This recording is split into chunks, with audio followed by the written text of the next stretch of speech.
Assalamualaikum warahmatullahi wabarakatuh. Bertemu lagi dengan saya Trisnayanti kelas A12 dengan nomor NIM 22811305551. Kali ini saya akan menjelaskan mengenai keterampilan membimbing diskusi kelompok kecil untuk memenuhi salah satu tugas mata kuliah Micro Teaching, dosen pengampu Ibu Husnul Khotimah MPD. Diskusi kelompok kecil berarti interaksi tatap muka yang memiliki tujuan untuk membagi informasi, memecahkan masalah, dan membuat keputusan. Karakteristik diskusi kelompok kecil adalah partisipasi aktif dari semua anggota, keterlibatan dalam diskusi dan berbagai opini serta pengalaman dari semua peserta. Di antara karakteristiknya, yang pertama adalah sekelompok individu. Biasanya dalam diskusi kelompok kecil terdiri dari 3-4 orang per kelompok. Yang kedua, interaksi tatap muka. Dalam diskusi biasanya ada interaksi antara satu kelompok dengan kelompok lain secara langsung. Yang ketiga, memiliki tujuan. Maksudnya, fasilitator atau guru harus menentukan tujuan diskusi yang jelas dan terfokus. Tujuan diskusi harus disampaikan secara jelas kepada semua peserta agar mereka memiliki pemahaman yang sama. Kemudian yang keempat, adanya kerjasama. Biasanya sebelum dimulai diskusi ada dulu kesepakatan antara fasilitator dengan peserta saling bekerja sama supaya diskusi tetap berjalan dengan baik. Yang kelima, mematuhi aturan. Mematuhi aturan di sini berarti semua anggota harus mematuhi aturan yang dibuat oleh fasilitator sebelum diskusi dimulai. Hal-hal yang perlu diperhatikan dalam diskusi kelompok kecil diantaranya yang pertama, diskusi dalam suasana terbuka. Fasilitator atau guru harus menciptakan lingkungan yang aman dan terbuka di mana semua peserta merasa nyaman untuk berbagi pendapat dan gagasan. Kemudian yang kedua, perencanaan yang baik terdiri dari yang pertama, memilih topik. Pilihlah topik sesuai dengan minat, kemampuan siswa dan juga bermakna. Yang kedua adalah penetapan jumlah kelompok. Ditetapkan dulu kelompok antara 3-4 orang per kelompoknya. Kemudian yang selanjutnya adalah pengaturan tempat duduk supaya kondisi atau diskusi bisa berjalan dengan baik. Sebelum dimulai, alangkah baiknya diatur dulu posisi tempat duduknya supaya lebih terfokus semua anggota kelompok dalam diskusi tersebut. Komponen membimbing diskusi kelompok kecil diantaranya yang pertama, memusatkan perhatian supaya semua anggota bisa lebih memperhatikan pembahasan materi yang akan disampaikan. Terlebih dahulu semua peserta harus diarahkan oleh fasilitator untuk memusatkan perhatiannya terhadap pembahasan dari kelompok yang lainnya. Yang kedua adalah memperjelas masalah. Jadi sebelum dibahas harus diperjelas dulu permasalahan yang akan dibahas dalam diskusi tersebut itu apa. Yang ketiga, menganalisis pandangan siswa. Setelah permasalahan diangkat dalam diskusi tersebut, kemudian siswa itu diberikan tugas untuk menganalisis bagaimana pandangan siswa terhadap permasalahan yang terjadi. Yang keempat adalah meningkatkan kontribusi siswa supaya diskusi tetap hidup. Alangkah baiknya setiap peserta itu saling berkontribusi mengutarakan pendapat dalam pembahasan diskusi. Yang kelima adalah menyebarkan partisipasi siswa.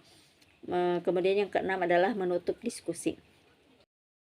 Memusatkan perhatian diantaranya yang pertama adalah menentukan tujuan awal diskusi. Tujuan awalnya seperti apa harus disampaikan terlebih dahulu, kemudian menentukan topik atau masalah yang akan diangkat. Yang kedua adalah menandai dengan cermat pendapat yang tidak relevan atau menyimpang dari diskusi. Biasanya setelah pembahasan dari kelompok yang lain sudah beres, ada sesi tanya jawab. Jadi kita harus seorang moderator harus cermat untuk bisa memilih dan memilah pertanyaan apakah relevan atau tidak dengan permasalahan yang akan dibahas dalam diskusi tersebut. Yang ketiga adalah merangkum hasil pembicaraan sebelum ke tahapan pembicaraan berikutnya. Jadi sebelum membahas ke pembahasan yang berikutnya, alangkah baiknya seorang moderator dari kelompok itu bisa merangkum hasil pembicaraan sebelum lanjut kepada materi yang lainnya. Memperjelas masalah. Yang pertama, menguraikan pendapat sehingga menjadi jelas. Itu tugas seorang MC atau moderator ketika mengumpulkan pertanyaan-pertanyaan dari kelompok lain supaya pendapat-pendapat dari anggota yang lainnya itu bisa lebih jelas dan mudah dipahami oleh peserta yang lain. Yang kedua, memberikan contoh yang sesuai sehingga menjadi jelas. Supaya lebih paham lagi, alangkah baiknya diberikan contoh realnya seperti apa permasalahan yang diangkat. Yang selanjutnya adalah menganalisis pandangan siswa. Yang pertama adalah memperhatikan alasan yang mempunyai dasar yang kuat atau tidak. Jadi ketika seorang atau anggota lain mengutarakan pendapatnya, alangkah baiknya disertakan alasan atau dasar yang kuat supaya argumentasinya bisa diterima dengan baik. Yang kedua adalah memperjelas hal yang disepakati atau tidak. Jadi ketika seorang atau anggota yang lain mengutarakan pendapatnya, alangkah baiknya disepakati apakah pendapatnya itu bisa diterima atau tidak. Meningkatkan kontribusi siswa. Yang pertama, mengajukan pertanyaan yang dapat merangsang siswa untuk berpikir. Seorang fasilitator itu alangkah baiknya bisa mengutarakan pendapat atau mengajukan pendapat atau pertanyaan kepada peserta lain supaya siswa lain itu bisa lebih terangsang untuk berpikir mencari jawaban yang tepat. Yang kedua adalah memberikan waktu yang cukup kepada siswa untuk berpikir. Jadi sebelum menjawab, alangkah baiknya diberikan waktu untuk berpikir mencari jawaban yang tepat. Yang ketiga, menyimak pendapat siswa dengan penuh perhatian dan simpatik. Jadi ketika peserta lain bisa menjawab pertanyaan yang diajukan oleh fasilitator, alangkah baiknya semua peserta bisa menyimak secara penuh untuk memperhatikan jawaban yang diberikan oleh peserta lain. Menyebarkan partisipasi siswa. Tujuannya siswa memiliki kesempatan yang sama dalam berpartisipasi.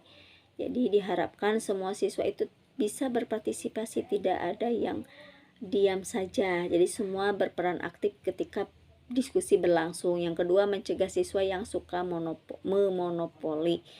Yang ketiga adalah mendorong siswa untuk mengomentari pendapat orang lain atau siswa lain. Jadi ketika semuanya bisa fokus dalam diskusi berlangsung, setidaknya semua peserta itu bisa saling berperan aktif mengutarakan pendapat dari kelompok satu dengan kelompok yang lainnya.